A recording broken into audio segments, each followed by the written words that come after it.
professores, professoras, coordenadores, coordenadoras, diretores e todos que nos assistem. Nesta semana, a ATPC será geral, ou seja, vocês não terão uma ATPC específica com os PCNPs que vocês já estão habituados a cada 15 dias. Então, hoje vai ser uma ATPC geral, que a gente vai desenvolver um tema com vocês. A gente não, na realidade, a Dani vai desenvolver um tema com vocês e a gente vai conversar já já sobre ele. Meu nome é Paulo, sou PCNP de Química aqui da Diretoria de Ensino e vou passar a palavra para a Dani. Olá, pessoal, tudo bem com vocês? Espero que sim. Como disse o Paulo, nós trabalharemos com vocês um assunto muito importante e que geram aí muitas interrogações e que também agora é alvo de muita discussão. É sobre o ensino híbrido e de que maneira nós podemos tratar o ensino híbrido, oferecendo da melhor forma possível um processo de ensino e aprendizagem por meio das metodologias ativas. Nós também, nessa formação, trataremos sobre quais são as possibilidades de organização escolar com o uso do ensino híbrido, atentando, é claro, né, também aos protocolos da saúde e respondendo às necessidades de aprendizagem dos estudantes. Como poderemos trabalhar? Quais são os recursos que podemos utilizar? Essas são algumas das questões que nós pretendemos responder com essas formações. Além disso, nós também traremos um pedaço, um trecho aí do vídeo da professora Lilia Bassic, que fala sobre metodologias ativas, até para incentivá-los a conhecer melhor, né, o trabalho da professora e também para que vocês possam se aprofundar no assunto. Desejamos a todos uma excelente formação. Então, pessoal, a Dani já falou um pouquinho sobre o tema e agora eu vou apresentar a Dani de fato e apresentá-la direitinho. A Dani, nome Daniela, ela trabalha aqui na diretoria de ensino nos anos iniciais, com língua portuguesa, há um bom tempo, né, Dani? A Dani atua aqui na diretoria. Ela atua bastante na formação dos professores coordenadores também, dos anos finais e ensino médio. Então, para esses coordenadores que estão nos assistindo, a Dani já é bem conhecida, trabalha aqui com a gente. Também é professora universitária, também trabalhou já com esse tema que ela vai discutir com a gente nessa TPC com os professores da universidade. Ela é psicóloga também. Então, a Dani é uma pessoa muito querida aqui na diretoria, muito atuante, não só no segmento dos anos iniciais, mas também nas formações que demandam para os professores coordenadores dos anos finais e ensino médio. Então, a princípio, essa formação que vocês verão, vocês perceberão que terão partes dela, vocês verão que tem algumas interações que foram feitas principalmente utilizando uma plataforma que chama Mentimeter, que foi feita com os coordenadores. A ideia inicial dessa formação era uma formação direcionada para os professores coordenadores dos anos iniciais, finais e médio, que foi feita aqui na diretoria para todos eles. E eles gostaram muito dessa formação, porque, na realidade, as ATPCs estão a serviço da nossa formação mesmo, né? De todos nós professores. Então, como foi uma formação muito bacana, os coordenadores gostaram muito, os supervisores gostaram muito, os diretores também que puderam participar também gostaram muito e solicitaram que se essa formação poderia ser estendida aos professores. E como nós tínhamos gravado, né, Dani, a formação com os professores coordenadores, foi de comum acordo que fosse nesta semana de ATPC para que todos vocês pudessem também apreciar essa formação que foi bem bacana. Por isso que em partes da formação, vocês verão que a Dani vai conversar com os coordenadores, vai ter uma hora que vai ter uma interação por uma plataforma do Mentimeter, onde eles vão colocar a opinião deles e vão expressar algumas coisas sobre o tema a ser discutido. Então, eu acho que é isso, né? A gente caberia, né, Dani, nesse primeiro momento, a gente explicar um pouquinho essa dinâmica para eles. Exato, perfeito, Paulinho. Então, gente, feitas as apresentações, o Dani está aqui também. Vamos ver a formação, como é que foi, e depois a gente retorna no finalzinho para poder conversar mais um pouquinho com vocês. Alunos. E agora nós vamos discutir mais a miúde sobre a questão do ensino híbrido, né, considerando o momento que estamos e as necessidades para atender aí as necessidades de aprendizagem dos alunos.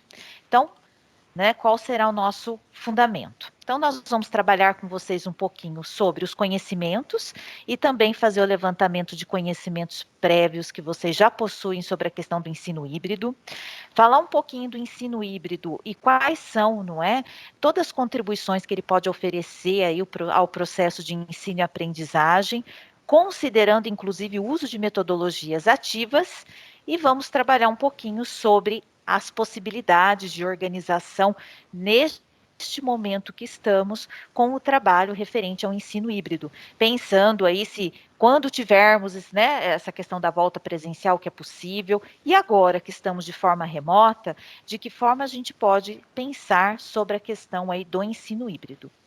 E para início de conversa e para a gente fazer um aquecimento, eu queria ouvir um pouquinho de vocês sobre a questão, não é? Considerando todas as experiências profissionais, o trabalho que vocês já desenvolvem, e nós sabemos e acompanhamos pelas mídias, acompanhamos o trabalho que muitos dos professores fazem, nós gostaríamos de ouvir o que vocês entendem por ensino híbrido. Só que para ouvir vocês, a gente já vai usar um recurso, uma ferramenta, para nos ajudar e para vocês conhecerem também, né? Quem já conhece pode também nos ajudar, que é o Mentimeter. Nós vamos trabalhar com nuvem de palavras, que é uma boa sugestão, inclusive dentro das metodologias ativas, para trabalharmos aí com o início ou com ideias, não é, que vão surgindo inicialmente para o levantamento de conhecimentos prévios. Então eu vou passar para vocês um código, tá bom? E vocês deverão entrar neste código para colocar com palavras o que vocês entendem por ensino híbrido. Como que a gente, né, poderia então traçar ou definir aí a questão do ensino híbrido. Vou projetar para vocês o código, só um instante. Deixa eu colocar aqui no modo apresentação. Vocês irão, para trabalhar com relação a isso, vocês vão digitar, como está aqui, ó, www.mint.com, e vão colocar este código que está aqui. É o 40240317. Vou dar um tempinho para vocês aí de 2 minutinhos para vocês entrarem e digitarem palavras-chave. Aí a gente já volta a conversar um pouquinho considerando essas experiências profissionais.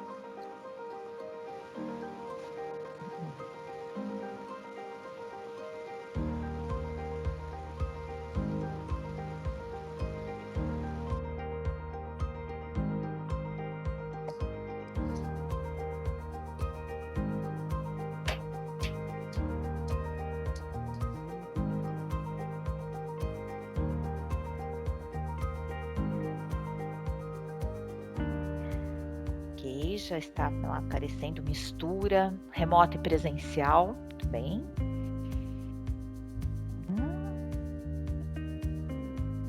Combinação, participação efetiva, tecnologia.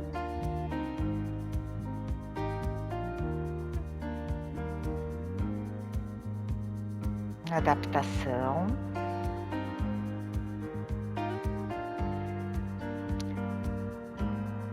É o papel da mediação, quanto é importante.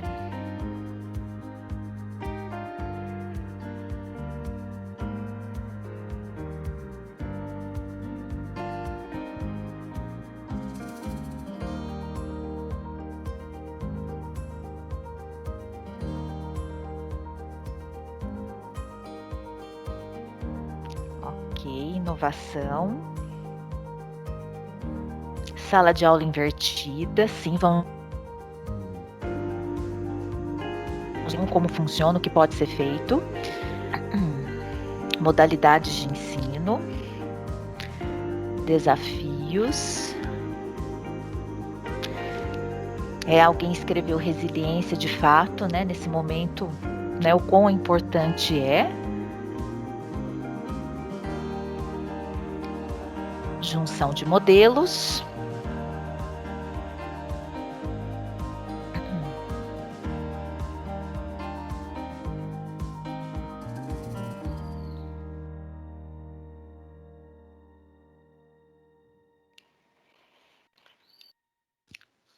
Ok, Acredito que a grande maioria, não é, que realizou sua participação. Senão a nuvem, enquanto tiver pessoas participando, ela vai modificando e vai interagindo com aquilo que os participantes vão colocando. E vocês podem observar que tem algumas palavras que ficam, né, em um tom maior, num destaque maior, propositalmente, porque a ferramenta ela vai colocando aquilo no centro que foi mais citado ou aquelas contribuições que foram mais parecidas em relação ao que foi perguntado. Então, ela é algo bacana porque é o que vai representar aí a grande maioria do que o grupo está trazendo. Né? Que é a questão do presencial e do remoto e presencial, da interação, pode ver que também está começando a ficar maior, da inovação. Então, os movimentos que vão ocorrendo aqui, elas não são apenas, não é simplesmente palavras, mas são muito mais do que isso, tá bom? Vai refletir aí o que a grande maioria acabou colocando para representar o grupo, tá? Bom, mas de modo geral, o que a gente observa é, né, que vocês estão trazendo que aquilo que vocês, por experiência, por vivenciarem, e isso enquanto coordenadores, enquanto professores também, nós temos aí a questão muito presente dessa mistura do presencial e do remoto, da interação, do trabalho, não é, refletido aí em relação não só à combinação desses dois modelos, mas também colocou-se a adaptação ao professor, a mediação do professor nesse trabalho. Então, dá para perceber aí que nós temos já um encaminhamento de ideias que revelam aí, né, sobre a experiência de vocês, tá bom? Então, a gente poderia dizer que essa é a foto da nossa nuvem, né? E conforme vão entrando pessoas, mais coisas vão ocorrendo. Por que é bacana usar essa ferramenta num processo de formação ou também, né, usar com os alunos? Porque é algo interativo, mostra a mudança de pensamentos, mostra as adaptações que a gente vai ouvindo, vai conversando e também os alunos podem interagir, né? Então, mais do que a interação, aqui é mostrar a mistura, é mostrar essa inovação, é mostrar o quanto que diferentes opiniões formulam diferentes perspectivas, tá? Então, ela é bem de acordo quando a gente fala aí dentro, né, da experiência do ensino híbrido. Mas vamos lá, vocês trouxeram essas palavras-chave e agora a gente vai então conversar um pouquinho mais. Agradeço a todos que participaram, né? A nuvem vai ficar disponível para vocês. Depois podemos mandar em PDF. E vocês podem também, se quiserem utilizar a ferramenta, depois eu vou mostrar, é só fazer a inscrição e o cadastro que conseguimos então trabalhar. Vocês trouxeram palavras fundamentais que, de fato, estão vinculadas aí ao trabalho com o ensino híbrido, né? Ao trabalho que todo mundo fala muito e é o que fica marcando é a questão aí da mistura que vocês trouxeram. E aí, para a gente trabalhar, então, com todos esses conhecimentos que vocês já possuem, que vocês trouxeram, vamos resgatar alguns conceitos, até mesmo para a gente, né, iniciar esse diálogo e depois ir se aprofundando.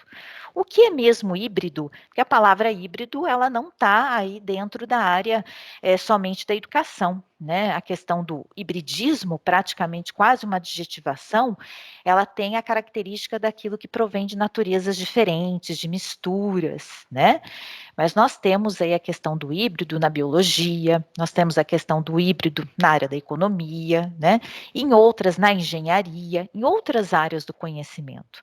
Para a educação, a gente tem essa palavra híbrido com muita força aí na década de 90, entrando, né, muito à frente no sentido de falar das possibilidades ou das combinações possíveis, não só de metodologias, mas também de formas de aprendizagem com os alunos. Né? Nós vamos contextualizá-los.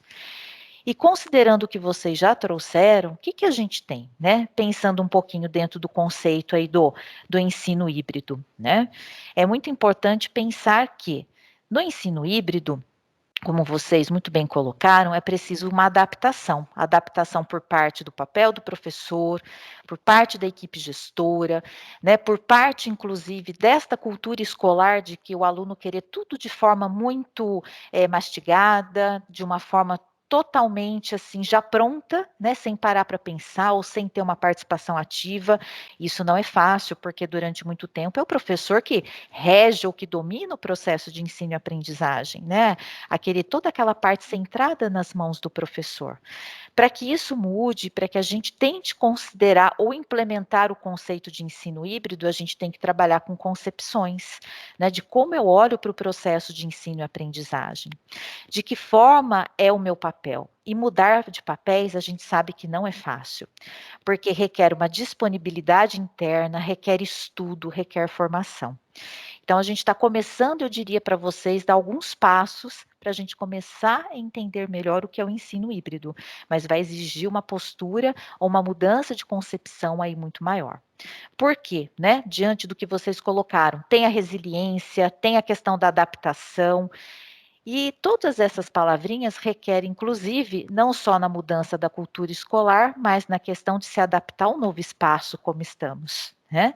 Como que é trabalhar dentro de uma perspectiva remota, de que forma trabalhar diante dessa perspectiva e, acima de tudo, como eu vou ofertar a questão da autonomia do aluno. Será que se eu oferto muita autonomia, eu perco o meu papel, né, do suposto saber, da autoridade, daquele que vai poder conduzir o processo de ensino e aprendizagem? Então, olha quantas mudanças são necessárias. E para que isso aconteça e para proporcionar o ensino híbrido, eu também preciso ter conhecimento de ferramentas e também o conhecimento aí de como a gente trabalha com essas metodologias, como que as duas coisas estão alinhadas, né? Todo esse recurso tecnológico e, acima de tudo, como que eu faço esse uso. Muitas vezes para não ficar apenas no uso pelo uso, né, como a gente acabou de usar a nuvem de palavras, se eu considero a nuvem de palavras apenas como um recurso, acaba simplesmente perdendo todo o foco da aula, né? Então, ela não é só um recurso, ela é algo que precisa ser dialogado, conversado, reconstruído e até revisitado. E tudo isso, é claro, que vai rever também por parte do professor um processo de avaliação que exige-se muito mais. Eu não vou poder olhar só para avaliação de conteúdos, né? Que a gente está evitando, inclusive, chamar de conteúdos com os objetos aí do conhecimento, a partir de diferentes eixos articulados com os componentes curriculares. Então, olhando para isso, a gente tem uma mudança que é muito grande, que não é só entender o que é ensino híbrido. E se a postura tem que mudar, se tem que mudar essa cultura, se tem que olhar de uma forma mais abrangente, vamos pensar um pouquinho.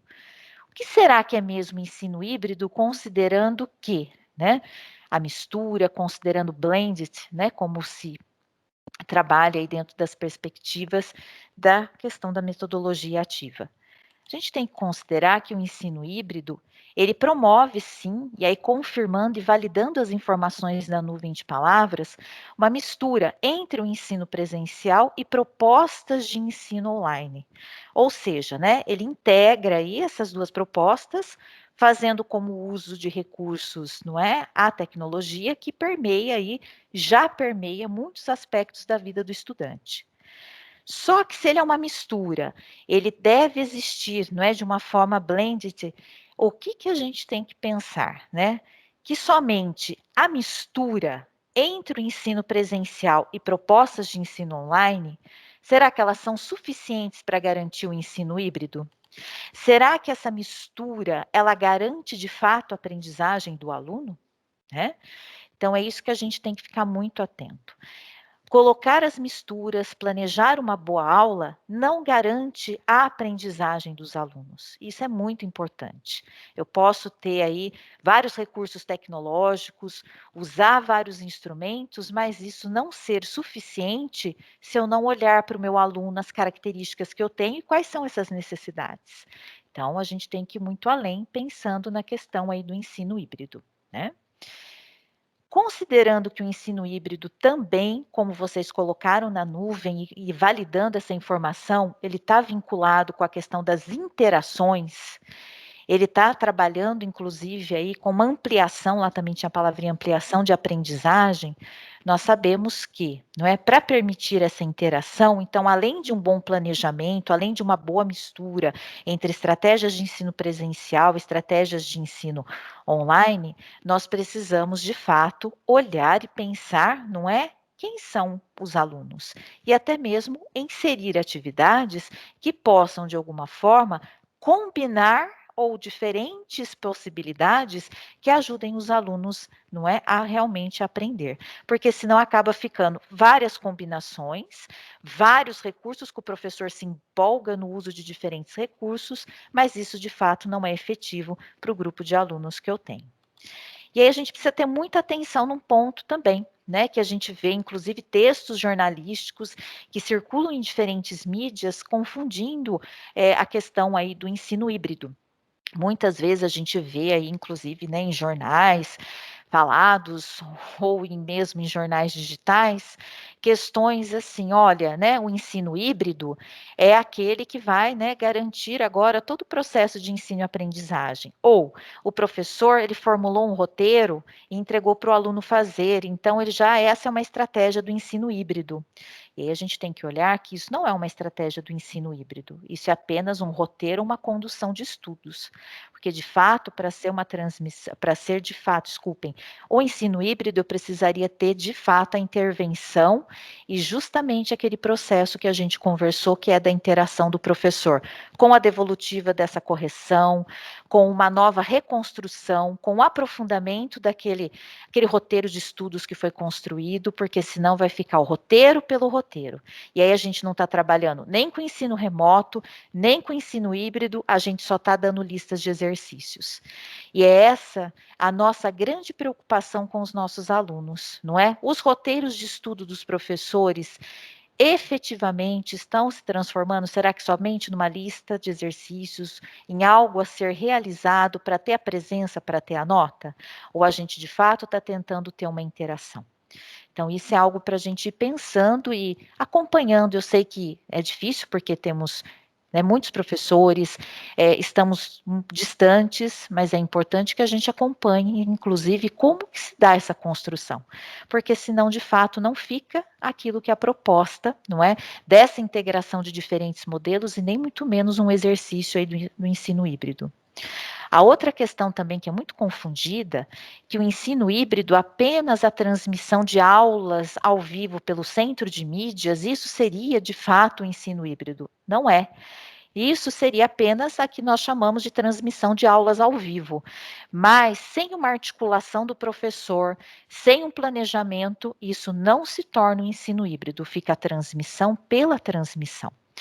Então, a mistura, como eu disse para vocês, e até aproveitando a palavrinha que tem lá, ela tem que ter uma ampliação e ela tem que ter, em especial, essa interação. Então, essas duas palavras que vocês muito bem colocaram são as palavras essenciais que vão nos acompanhar aqui quando a gente fala de ensino híbrido, né? E se o ensino híbrido é muito mais que uma mistura, ele é necessário, né, que tenha a intervenção do professor. Vamos pensar um pouquinho, como será que esse conceito chegou à educação, né? De onde que vem? Ah, é agora por conta da pandemia? A pandemia ajudou a divulgar, ajudou a ampliar ou ajudou a pensarmos no ensino híbrido. Mas, na verdade, o ensino híbrido, desde a década de 90, nos Estados Unidos, na Universidade de Chicago, de Boston, nós já temos professores, em especial das áreas das engenharias, que trabalharam com diferentes possibilidades, que ainda não tinha esse nome, com diferentes possibilidades de aprendizagem. Na verdade, eles fizeram algo que nós fazemos nas nossas escolas, que é o trabalho do aluno monitor, não é? De acompanhar outros alunos e trabalhar com os pares, para que justamente pudesse se desenvolver.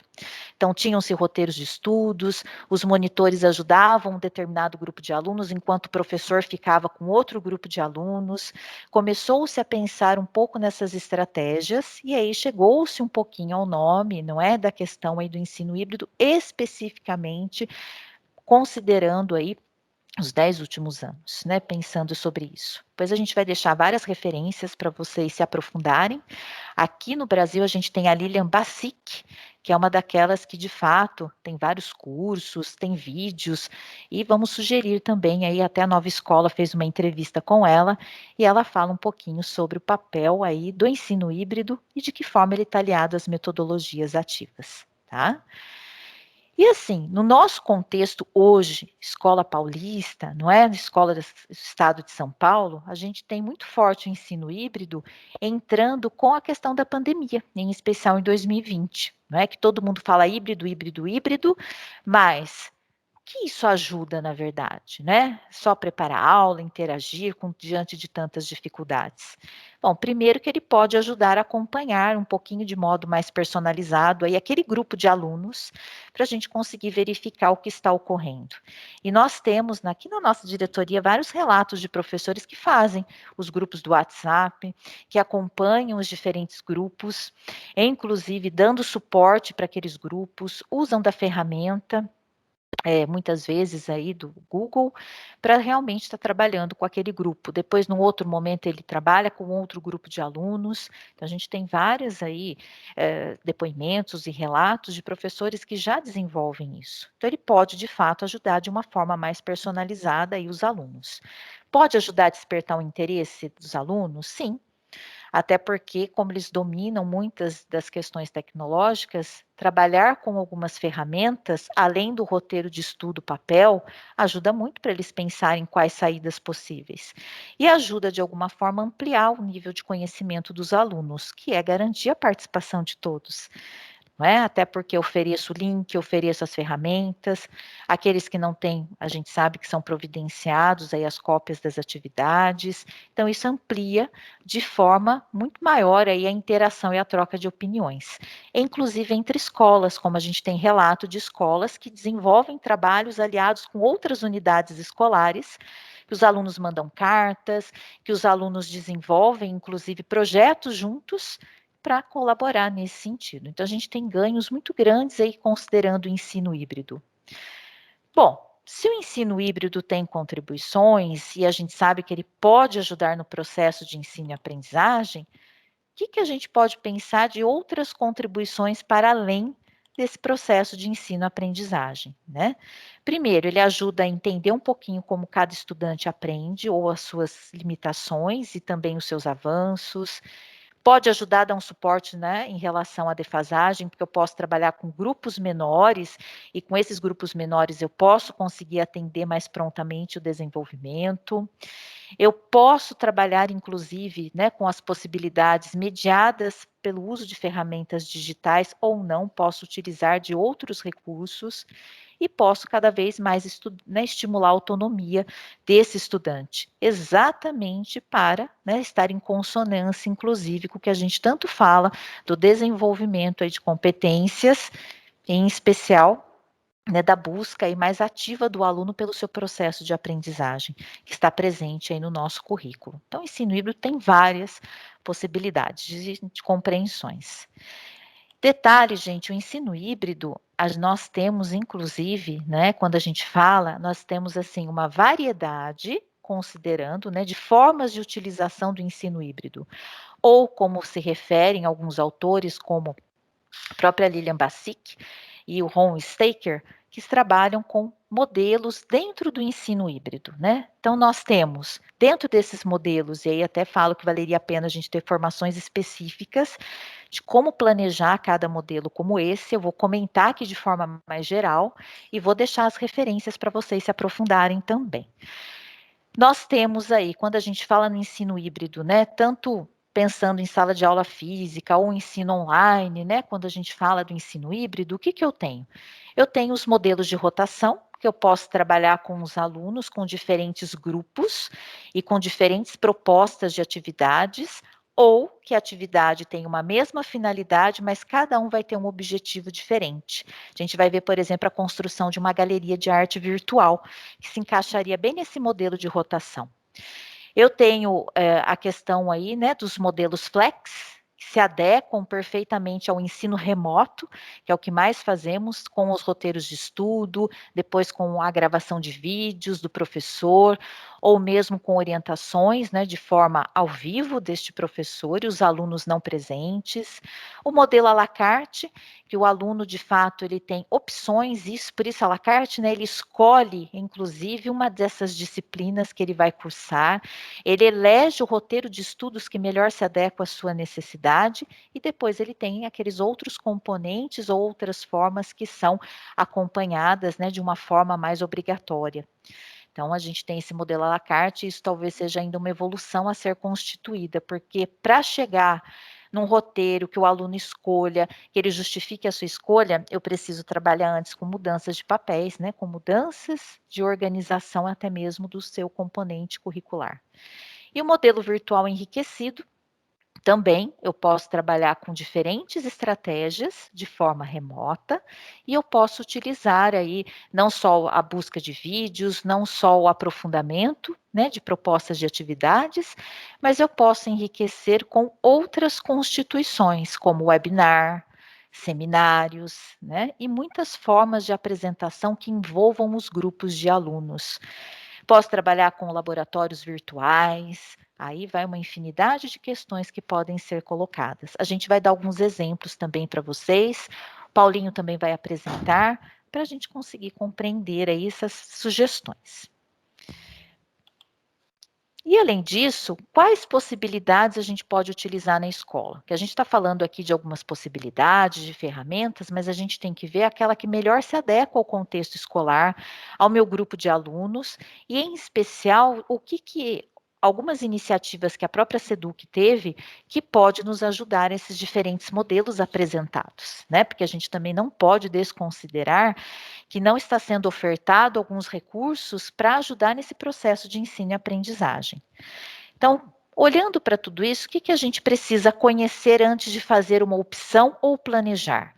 Primeiro, a gente sabe que lá no centro de mídias existe um repositório que são aulas, né, ou alguns até são, a gente pode considerar, né, em linguagem do marketing digital, de vídeos pílula, que são vídeos rápidos, que podem justamente fazer uma abordagem inicial para aquele assunto que vai ser desenvolvido. Gente, tem alguém com o microfone aberto, tá bom? Só para a gente fechar e não se perder.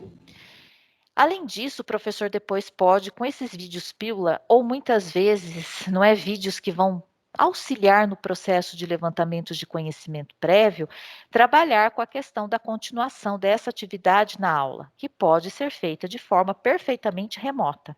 Tá? Lembrando que o repositório, você vai selecionar aí o ano letivo, você vai selecionar o tipo de ensino, componente curricular, para conseguir localizar essas aulas, ou mesmo localizar outras aulas que já foram dadas pelo centro de mídias e que pode ser retomada e aprofundada pelo professor, né? E aí sim, pensando nisso tudo, ou conhecendo o que a SEDUC tem para nos oferecer, a gente tem que pensar um pouquinho que o papel do professor nesse contexto é de olhar para aquilo que o centro de mídias oferece, né? Muitos de vocês falam, mas não tem nada a ver com a aprendizagem dos alunos, ou está muito distante daquilo que os alunos de fato precisam, mas é uma excelente oportunidade para o professor retomar aquilo que foi trabalhado e até mesmo aprofundar aquilo, para a gente conseguir, então, fazer esse ajuste ou essa conexão. Então, pensar na organização agora da escola, ou pensar na rotina do aluno, é olhar para tudo isso que nós temos disponíveis. E nós sabemos que os professores, muitas vezes, e tem certa razão, sim, ficam muito preocupados, porque é uma montanha de informações, e aí a questão é, como organizar tudo isso? De que forma que eu vou olhar para o centro de mídias, mais o currículo, né, em ação, vou olhar para as habilidades que a SEDUC fez o recorte e selecionou, por onde partir? Quem faz esse elo de ligação é o coordenador. Então, por isso que é importante trabalhar com os professores na organização dos roteiros. Vamos olhar primeiro o que os alunos já sabem, vamos trabalhar com eles um pouquinho quais habilidades daquelas que são essenciais eu vou eleger junto com o grupo para a gente formular esse roteiro de estudos, e que de forma materiais que já existem sobre essas habilidades pelo próprio centro de mídias e pelo próprio currículo eu posso organizar e desenvolver um bom roteiro de estudos. Se a gente não faz esse elo de ligação, a gente começa a se perder e perder também todo o foco aí do processo de ensino e aprendizagem. Por isso que a Leila retomou o que já sabemos que está nos documentos oficiais, que é a questão da retomada das habilidades. Ele é o primeiro ponto de partida para a gente organizar qualquer tipo de planejamento, independente se é ensino híbrido ou não. Então, vamos olhar um pouquinho para isso? O que os alunos dão conta nesse momento? O que mais precisam? Vamos olhar um pouquinho lá para os resultados, não é? Que tipos de habilidades essenciais eu possa desenvolver? Então, esse é o primeiro ponto que a gente tem. E aí sim, feito essa retomada, olhando depois para os materiais que existem, como que eu posso planejar, né? Aí eu tenho que olhar para o tempo didático. Qual é o número de horas que equivale? Quais habilidades eu vou eleger para trabalhar? Porque o professor olha para aquilo e fala assim: meu Deus, como que eu vou dar conta de tudo isso? Que jeito que nós vamos fazer para organizar tudo isso? Então, nós precisamos ter um foco, selecionar sobre isso, né? Incluindo o tempo previsto para o desenvolvimento de cada uma dessas habilidades. E o principal, como é que eu vou avaliar? Quais são as evidências que eu vou avaliar de como que o aluno teve esse engajamento? Não só entregou a atividade, mas como que eu posso verificar esse processo de aprendizagem, né? Então, isso é um grande ponto de partida. E aí, se ele entende que esse ponto de partida é o que é essencial nesse caminho, é importante também acompanhar, né, a evolução de aprendizagem dos alunos, o engajamento. A gente sabe que tem alunos que desistem, param pelo caminho, né? Aí, além de parar pelo caminho, acabam simplesmente tendo a evasão escolar. Então, esse acompanhamento também ele é essencial quando a gente pensa no trabalho do ensino híbrido, né? Não é só uma questão de evitar uma evasão ou não, é também uma questão da gente verificar quem de fato está engajado, porque o engajamento faz parte, né, desse modelo que estamos conversando e faz parte também, inclusive, daquilo que é o sujeito assumir ou ser autor da sua própria responsabilidade e da sua própria condição de aprendizagem. Por isso, a questão do engajamento ela é muito cobrada. Mais do que para a evasão, é ver se esse sujeito está assumindo a responsabilidade pela sua aprendizagem. Bom, se nós sabemos que, não é então, os professores podem nos ajudar e devem, né, em relação a esse engajamento, né, sabemos que tem que haver um planejamento, que tem que ter uma seleção de habilidades, mais o material que já está disponível, o que ele pode, para que isso de fato aconteça, também utilizar. Como chegar até o aluno e de que forma chegar? A gente tem o uso aí sim das metodologias ativas, não é? Então, o que as metodologias ativas, como o próprio nome diz, que requer do aluno aí uma postura de engajamento mais ativa, em relação ao uso, inclusive, de competências digitais, como que eu posso ajudar a chegar nesse processo de aprendizagem? O primeiro delas e o mais utilizado dentro do ensino híbrido é o modelo de sala de aula invertida, né? Que é um modelo bem bacana, que dá muito resultado, por quê? Porque o modelo de sala de aula invertida não é dar para o aluno fazer a lista de exercício antes, não é sala de aula invertida.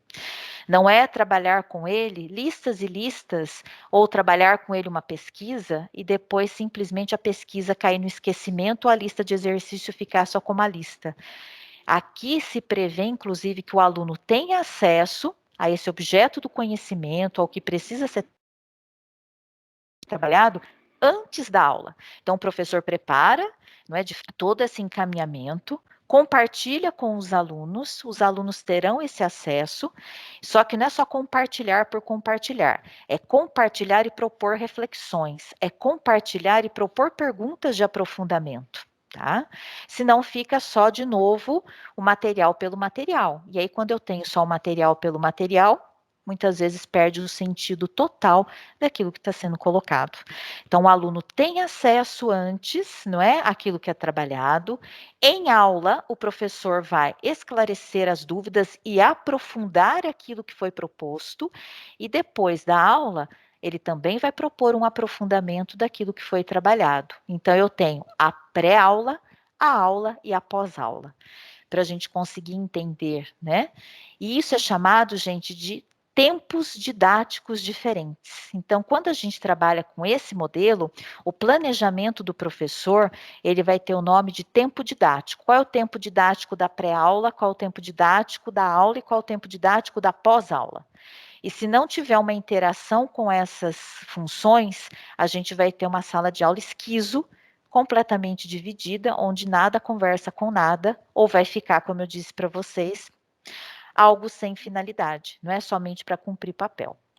E aí é legal conversar com a professora que tem alguns esquemas que estão em plataformas, inclusive digitais, de formação de professores, como a Jequi e outras, que trabalham justamente um pouquinho desse passo a passo da sala de aula invertida, né? Então, né, nesse infográfico a gente observa o primeiro passo, o professor planeja, seleciona textos, ó, os vídeos do Centro de Mídias, mais fóruns que eu possa criar com os alunos para participar, né? É algo bacana para a gente pensar.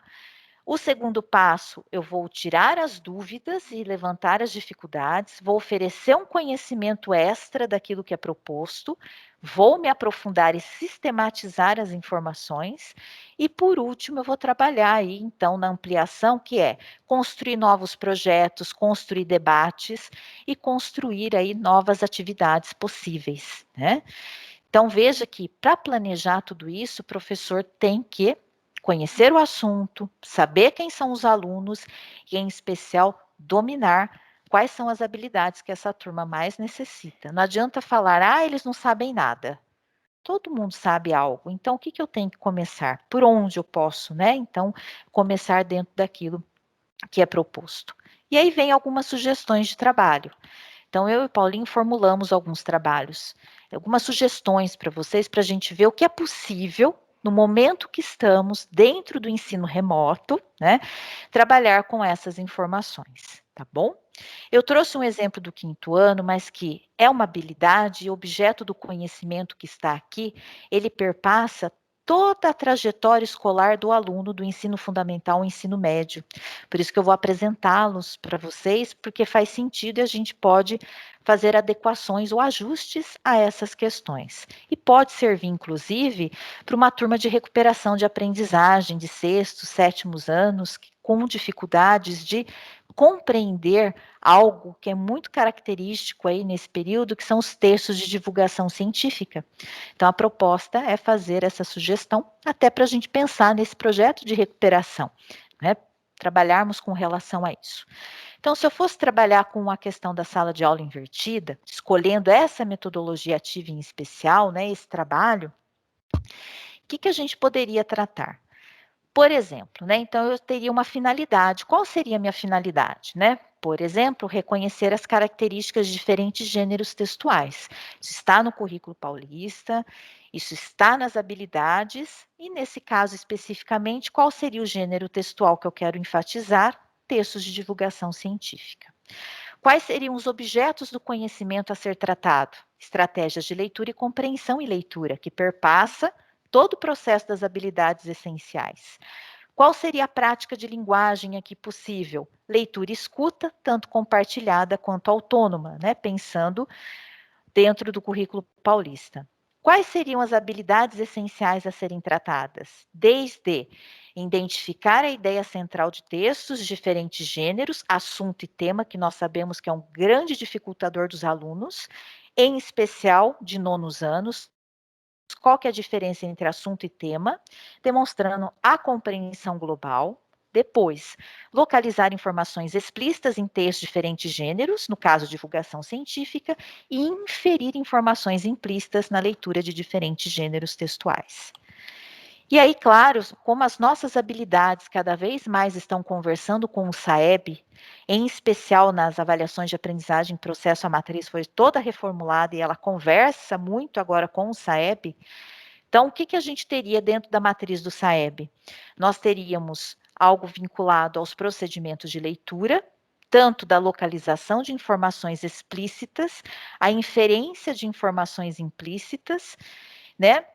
E também a identificação do tema de um assunto. E ainda teríamos, conversando com a habilidade aí do SAEB, a questão de reconhecer diferentes formas de tratar a informação que está no texto e comparar com outros textos sobre o mesmo tema, considerando as condições de produção, considerando as condições, não é, de fato, de como o leitor vai compreender essas informações. Então, as condições de produção e também a questão da circulação de informações. Então, esse momento de estabelecer a intertextualidade, ele é algo importante e a gente sabe que é um grande dificultador.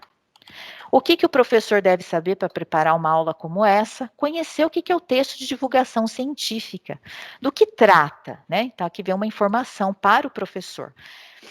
A gente sabe que é um texto de gênero discursivo, que tem como principal finalidade, né, fazer divulgações de informações, descobertas científicas, mas ele é direcionado a um público não especializado no assunto. Portanto, ele não é um texto acadêmico, ele é um texto que vai divulgar informações científicas, apontando informações para que outras pessoas que não são da área possam compreender. Por isso que para ter credibilidade tem que ter opiniões de especialistas, tem que ter trechos dos especialistas dando entrevista para referendar aquilo que está sendo tratado diante do texto, né?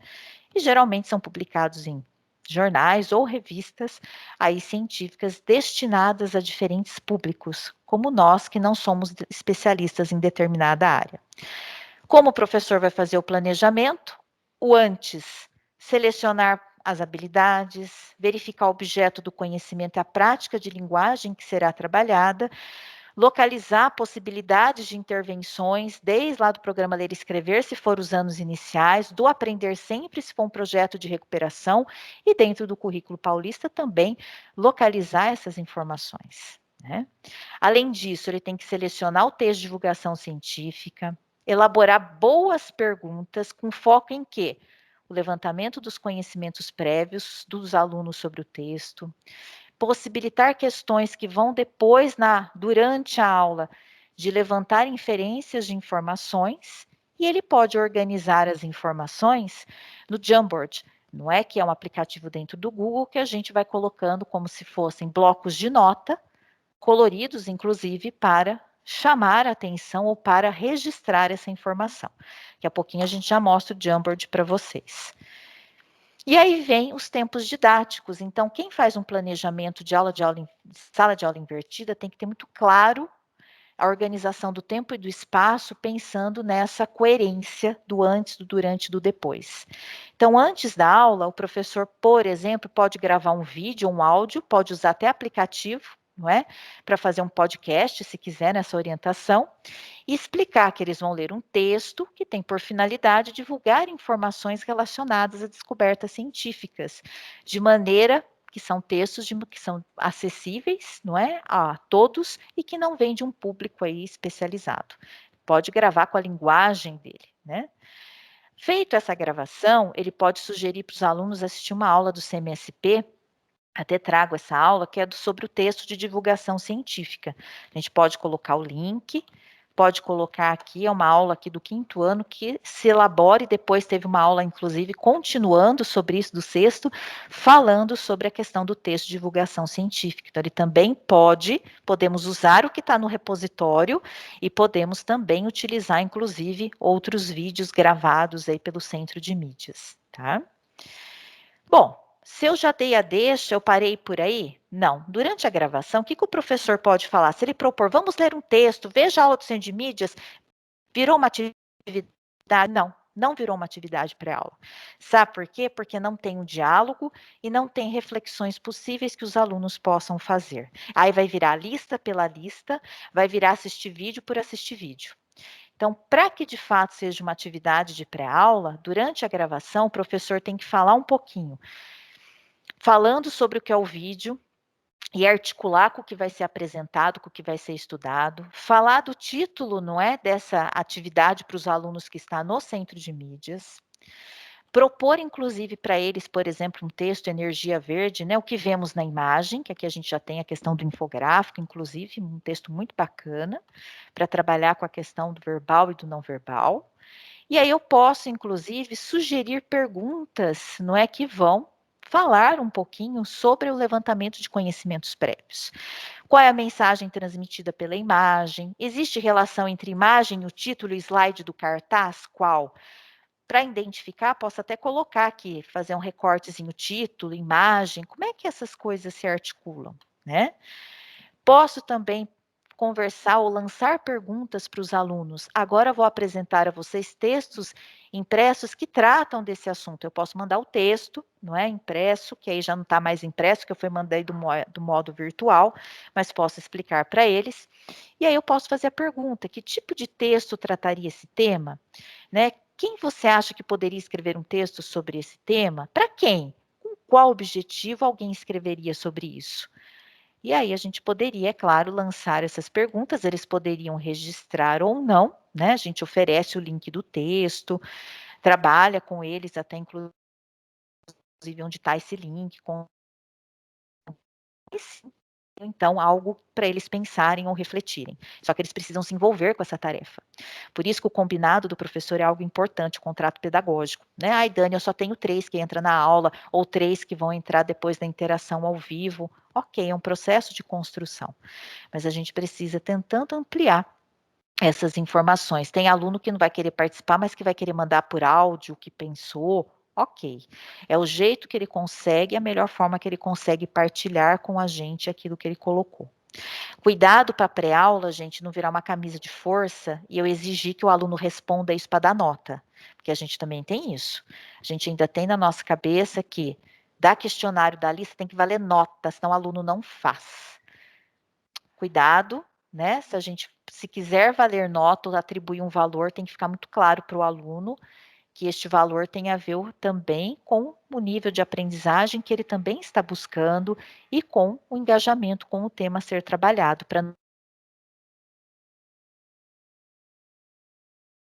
virar só, né, aquela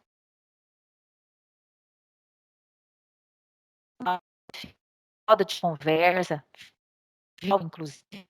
Não é? A gente pode trabalhar com Google Meet, muitos de vocês já trabalham, o próprio Teams, o Teams talvez de uma plataforma de mais difícil acesso para os alunos, ou eu posso utilizar de outros recursos, grupos de WhatsApp e tantas outras formas de comunicação, né?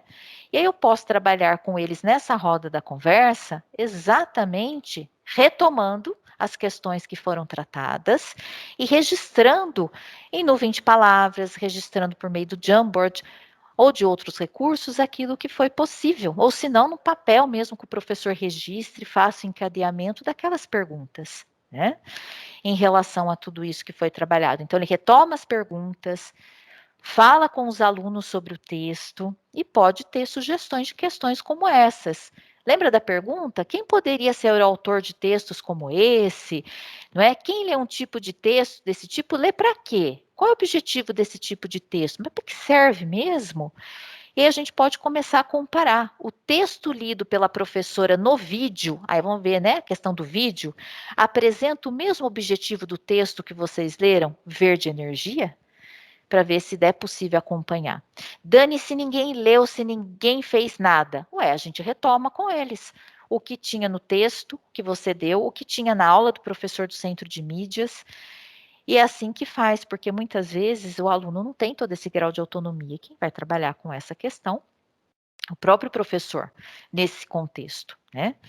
E aí eu posso aprofundar as perguntas, né? Além do texto escrito, que outros recursos são utilizados pelo autor para tratar desse tema?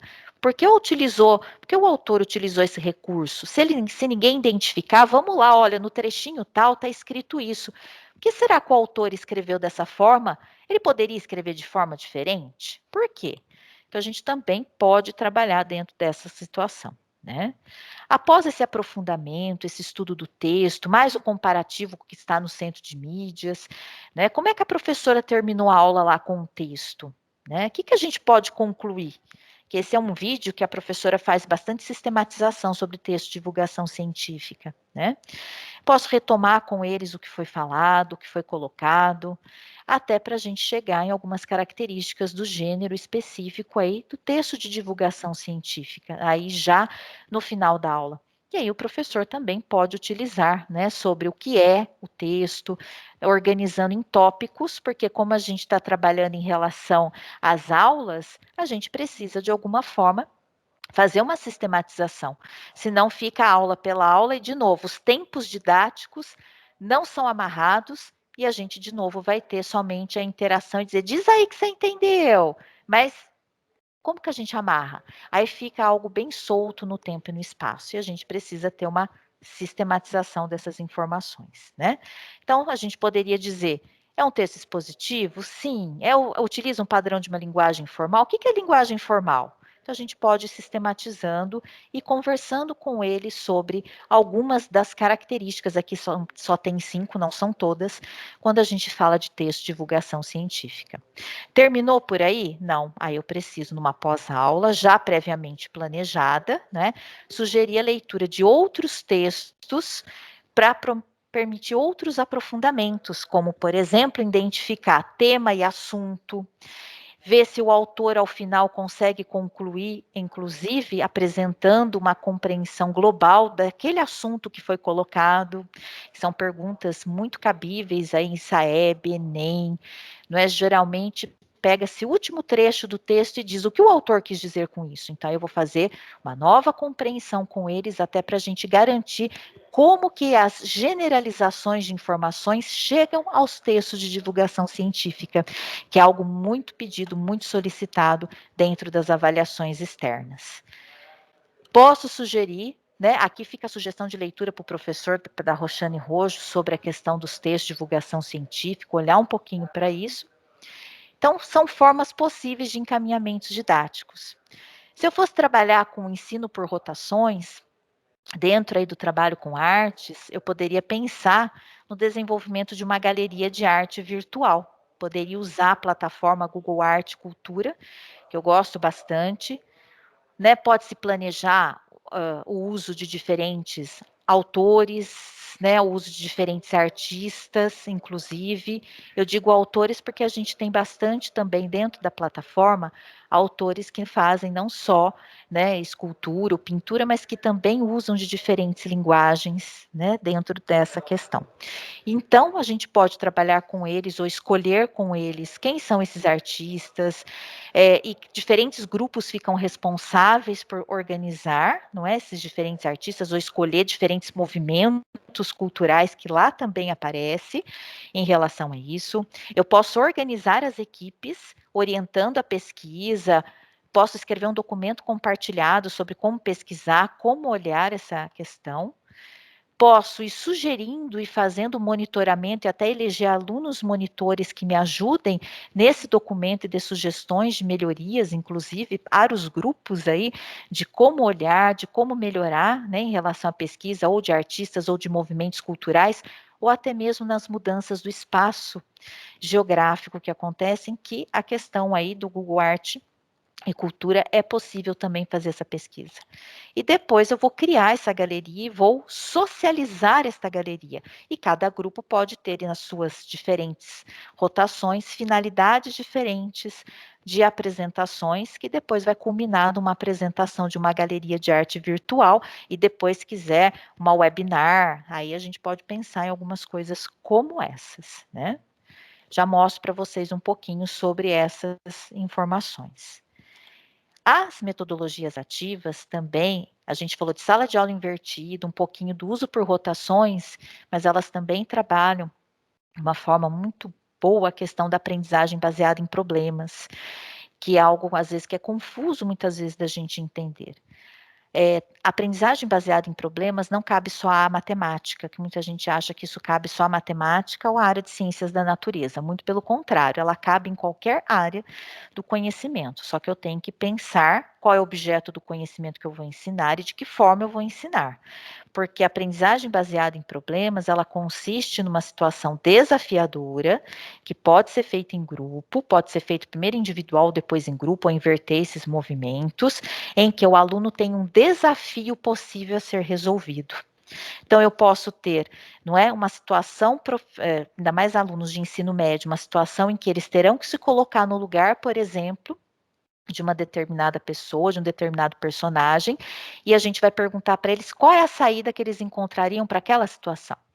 Então, eu posso ter uma aprendizagem baseada em problemas quando eu também preparo com eles, por exemplo, um debate, sendo que eu vou assumir o personagem tal, personagem tal. Se você fosse o personagem, como você resolveria essa situação, esse conflito, esse desafio? Então, a gente sabe que é algo que precisa e requer do professor uma organização, uma contextualização, algo que de fato envolva o aluno a ele se colocar no lugar do outro para ele pensar num desafio a ser resolvido.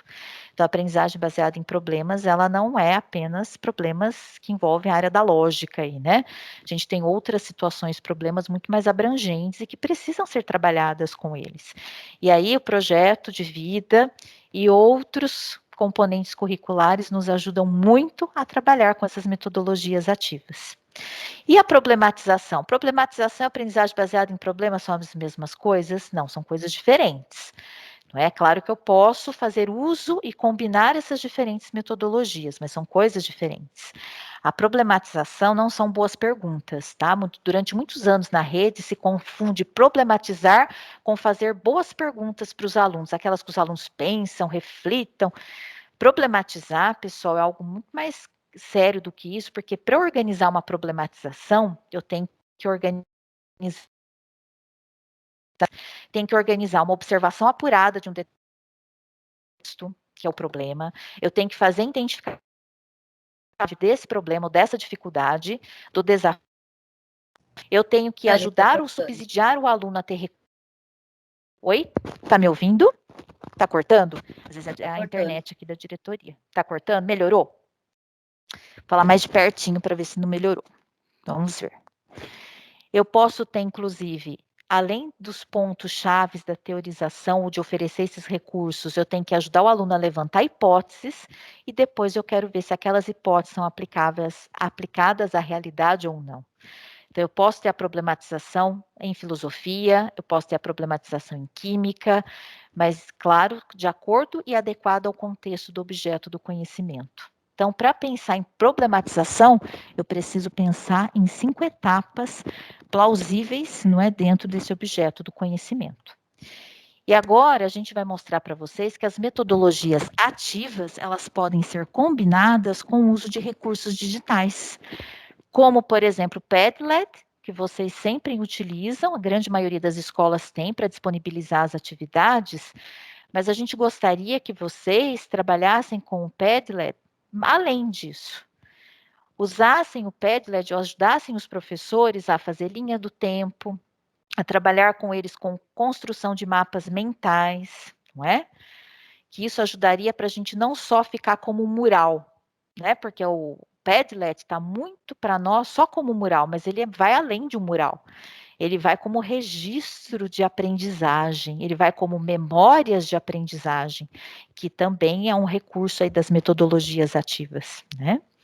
O Jamboard, que acho que a grande maioria de vocês conhecem e que pode, inclusive, já vou mostrar, ser alinhado com o mapa da empatia que o projeto Conviva propõe, inclusive, esse trabalho, né? Muito bacana, pensando sobre o que você sente, o que você escuta, o que você vê, dores, perdas e ganhos, que ele ajuda a gente a pensar.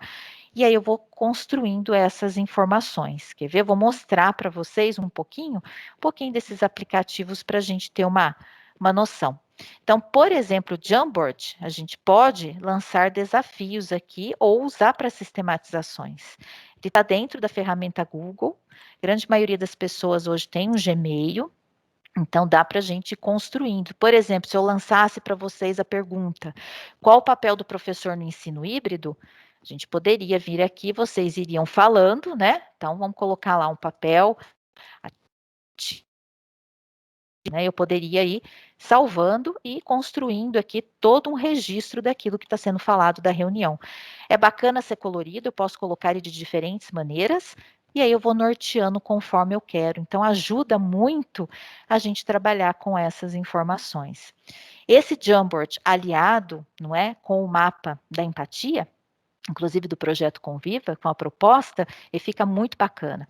O MMR dá para fazer dessa maneira, a sistematização de informações, é só vocês acessarem dentro do e-mail, né, do Google, Jamboard, e vocês começarem a construir um documento. E detalhe, você compartilha o link com os alunos e os alunos podem escrever junto com você essa trajetória de aprendizagem.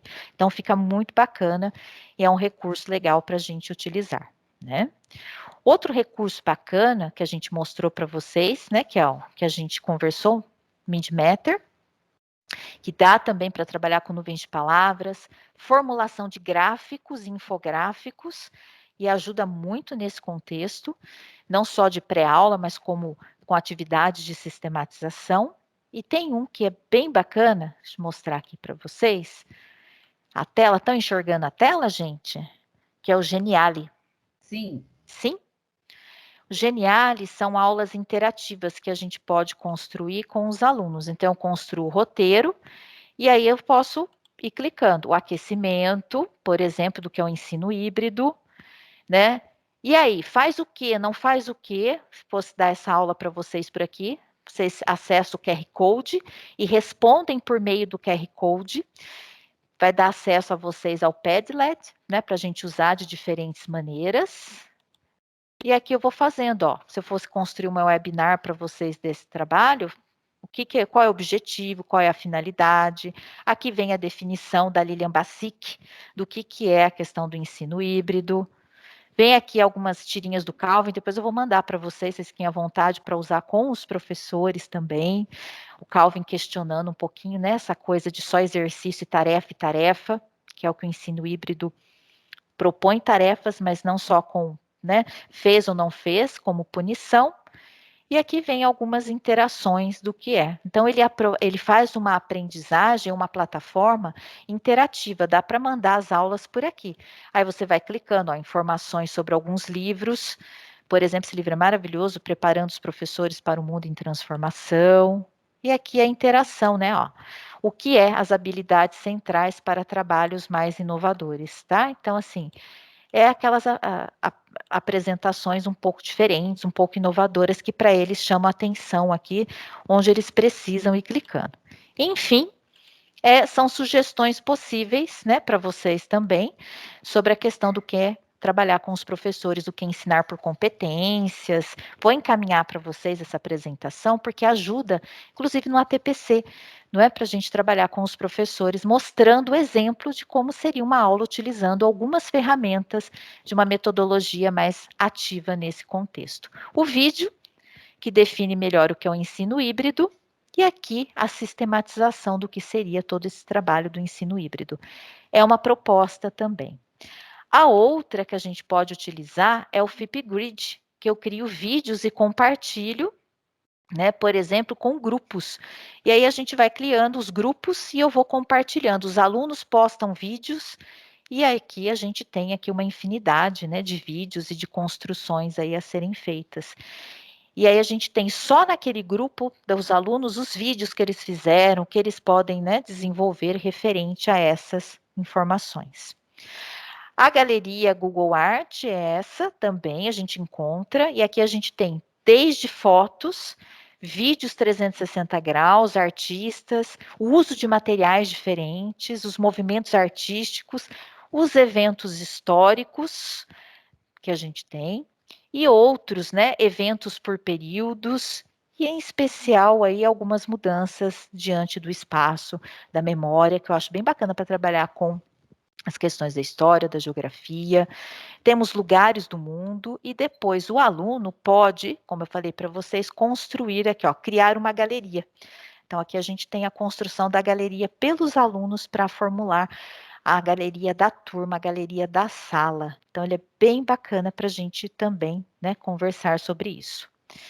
Bom, o que mais que eu tenho, né, diante de recurso para estar utilizando? Espera aí que eu já vou mostrar aqui para aqui é o mapa da empatia, o Jamboard, que é os papeizinhos, dá para eu ir colando aqui, né, o que cada aluno coloca. O Kahoot, que muitos de vocês já utilizam, mas os professores fazem isso muito com joguinhos. O Kahoot dá para fazer quiz, aqueles quiz maravilhosos que eu posso trabalhar com pós-aula ou posso organizar na pré-aula, né?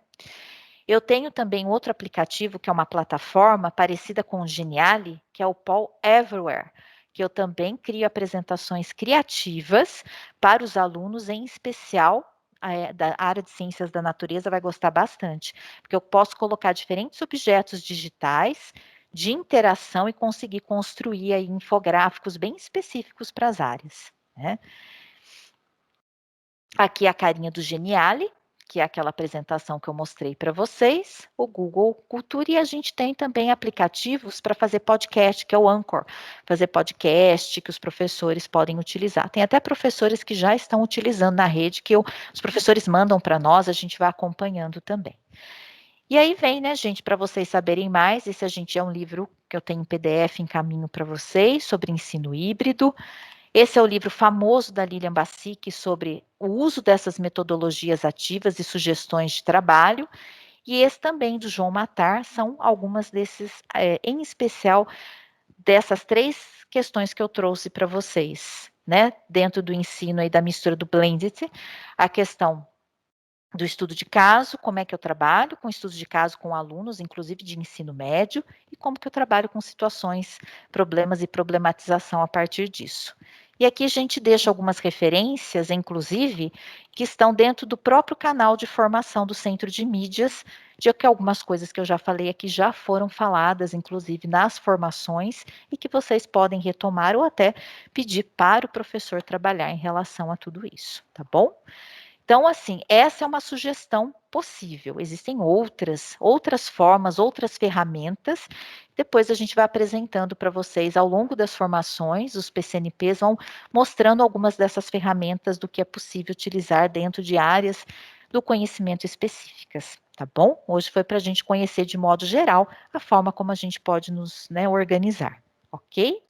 Bom, pessoal, agora, terminado toda a explanação da Dani, quero agradecer a Dani por essa excelente apresentação. Foi muito bom poder contar com essa orientação que você nos proporcionou, tanto para os professores coordenadores, diretores e agora para os professores.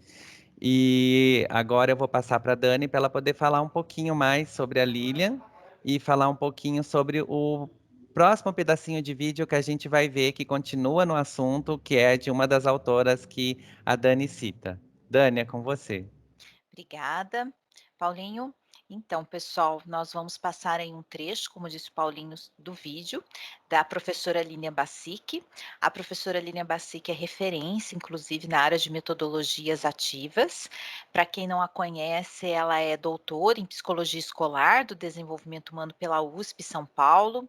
Ela também é mestre em Educação em Psicologia da Educação pela PUC e ela também é graduada em Pedagogia e Ciências Biológicas e ela trabalha muito com a questão das metodologias ativas, tem várias publicações, e um livro que a gente gostaria de recomendar para vocês é Metodologias Ativas para uma Educação Inovadora. Neste livro, em parceria com o José Moran, ela trabalha muito com sugestões, compartilha experiências e, em especial, trabalha um pouquinho sobre a função, né, do protagonismo juvenil, em especial, né, quando se cumpre as metodologias ativas. É muito bacana, esperamos que vocês gostem do vídeo e que possam aí então se aprofundar aqui, que são aí 2 referências na área de metodologias ativas. Além desses livros, ela possui outros, em especial aí Sala de Aula Inovadora, né, e ela também dá vários cursos dentro dessa área, tá bom? Nós agradecemos e aguardamos as interações de vocês, dúvidas, comentários e o que vocês gostariam de compartilhar conosco, em especial dos trabalhos, porque nós sabemos que existem bons trabalhos que vocês realizam utilizando as metodologias ativas. Compartilhe com a gente, para nós será muito importante dividirmos os saberes. Nosso muito obrigada. E a ideia hoje é eu conversar um pouco com vocês, eu tenho uma fala aqui de 20 minutos no máximo, e inspirar um pouco para a gente pensar como é que a gente leva tudo isso que nos inspirou tanto na fala do Will para as escolas, né? Como é que a gente faz isso acontecer dentro das escolas. E eu queria começar olhando um pouco para a realidade tecnológica que a gente vive hoje. A gente está inserido numa cultura digital. Quantos de vocês aqui estão fotografando os slides, estão aí com seus smartphones, né? A gente sente a necessidade de documentar, né? A gente fala que a gente vive hoje em dia uma síndrome do FOMO, né? O medo de perder alguma coisa, né? Fear of missing out. Então a gente fotografa. Talvez a gente nunca mais olhe para essas fotos um dia, mas a gente está com elas, né? A gente tem essa necessidade de estar conectado o tempo inteiro. Esse slide, eu gosto bastante dessa organização, que fez um levantamento de como é que está a inserção de tecnologia pelo mundo. Esses dados são de 2017. Só para a gente ter uma ideia, 210 milhões de pessoas no Brasil. Deem uma olhada na quantidade de chips de celular, de subscrições, aí, de mobile subscriptions. Dá uma olhada na quantidade. Que conclusão a gente chega? Tem mais celular do que gente? Tem alguém aqui que tem 2 aparelhos de celular? Levanta a mão, por favor. A gente tem uma quantidade grande de pessoas que têm 2 aparelhos de celular. Lógico que a gente tem aqui 86% de urbanização, né? Então é óbvio, a gente sabe que isso não é no país inteiro da mesma forma, mas nós estamos conectados, nós vivemos conectados, nós vivemos numa cultura digital. A nossa sociedade está conectada. Né? Quantos de vocês usam relógio? Vão ter que ficar acendendo a luz, mas levanta a mão um pouquinho. Quem continua usando relógio? Quantos de vocês, os filhos de vocês, usam relógio? Levanta a mão, por favor. Diminuiu drasticamente. Né? O relógio tem pouca função, né? O relógio só tem função de ver a hora. Pega um smartphone. A quantidade de funções que a gente tem no smartphone. Então, nós estamos vivendo numa sociedade conectada. O nosso grande desafio é pensar o seguinte: esses alunos que estão dentro das escolas hoje vão viver uma realidade, vão estar numa sociedade daqui a 10 anos, aquele aluno que começou o ensino fundamental hoje, daqui a 12 anos, ele vai estar vivenciando uma sociedade que não é mais a sociedade de agora. Quando o Will traz que a gente está educando um aluno para um passado, a gente tem que começar a olhar que educação que a gente vai oferecer hoje para esse aluno no futuro. E não só pensando em mercado de trabalho. Mercado de trabalho é uma das coisas, mas é a sociedade que ele vai viver. Essas 50 profissões que ainda não existem, profissões do futuro, a gente tem aí Big Data, impressora 3D, Cloud Computing. Será que a gente tem que ensinar o aluno a usar isso na escola? Será que a gente tem que ensinar o aluno a usar a impressora 3D, a usar como a gente aprendeu a usar o pendrive, ou aprendeu a usar recursos nesse sentido? O que a gente tem visto é que, mergulhados nessa cultura digital que a gente está hoje em dia, nem sempre é aprender a usar esses recursos, mas é aprender a ter facilidade de lidar com diferentes recursos. E isso a gente só consegue formando um aluno que tenha essa habilidade, essa maleabilidade de se virar em diferentes contextos. Porque se a gente ficar ensinando para o presente, o nosso risco é que quando esse aluno chegar no futuro, ele teve uma aprendizagem baseada no passado. Né? Então, é algo que tem que vir nas nossas reflexões e a gente pensar o seguinte: o que tudo isso, o que essa cultura digital, esse mundo em que a gente está inserido, realmente provocou de mudança nas instituições de ensino? Né?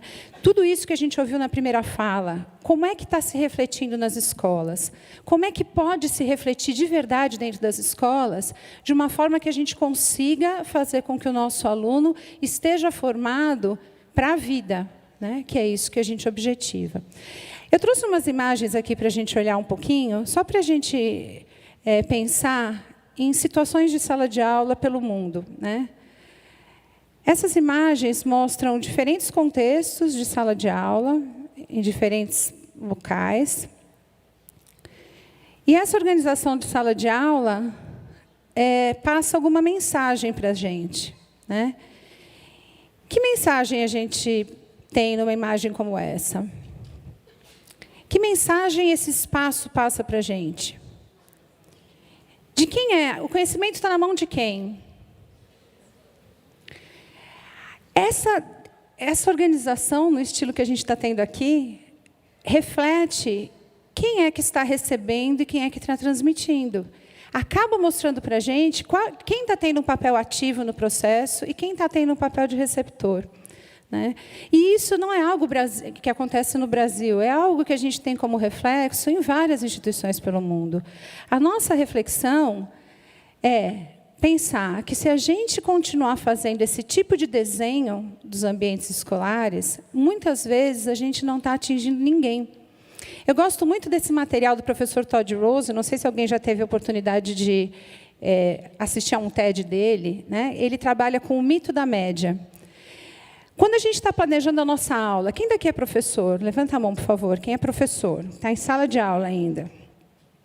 Quando a gente está planejando a nossa aula, num domingo à noite, né? Musiquinha do Fantástico, Silvio Santos, aquela coisa de você se preparar para o dia seguinte, para que aluno a gente planeja a nossa aula? Será que a gente planeja a nossa aula para o melhor aluno da sala? A gente faz isso? O nosso planejamento está baseado com o aluno que tira 9, 10 e que é o melhor aluno da sala? Muitas vezes não. Por quê? A gente corre o risco de fazer uma aula muito difícil para o restante da turma. A gente também não faz uma aula para o aluno que tem maior dificuldade, para o aluno que tira 1 e 2, porque senão a gente pode deixar metade da sala, ou muito mais da metade da sala, desestimulada. A gente planeja aulas para média. As nossas aulas, as nossas avaliações, a nossa escola, ela muitas vezes está planejado para o aluno médio. Existem alunos médios dentro da escola, em português, alunos que estão na média em matemática, mas será que a gente tem um aluno que é média em tudo? Alguém de vocês se considera um aluno que, durante a vida escolar, foi média em tudo? Nós não somos. Nós vamos bem em uma determinada matéria, temos mais afinidade com matemática, mais dificuldade em português e por aí vai. Imaginem um aluno que passa a vida escolar dele inteirinha, tendo aulas médias. Aulas para alunos médios. Então, quando a gente começa a refletir sobre isso, a gente tem que refletir sobre a avaliação e sobre, principalmente, a condução, o processo. Se a gente começa a pensar nisso, e falando dessa cultura digital, vem uma dúvida, e a gente usa o quê? Então, vamos instrumentalizar nossas escolas com computadores. Um computador para cada um vai resolver o problema. A gente pode ter aulas incríveis com um computador para cada um, como a gente pode ter aulas terríveis com um computador para cada um. E a gente pode ter aulas sensacionais com um professor palestrando na frente de uma aula e levando a turma junto com ele. Então, não é o recurso que vai fazer a diferença. A nossa defesa é que a hora que você começa a mudar a forma de conduzir suas aulas, você tem muito mais chance de não trabalhar apenas com a média, mas começar a olhar para os extremos.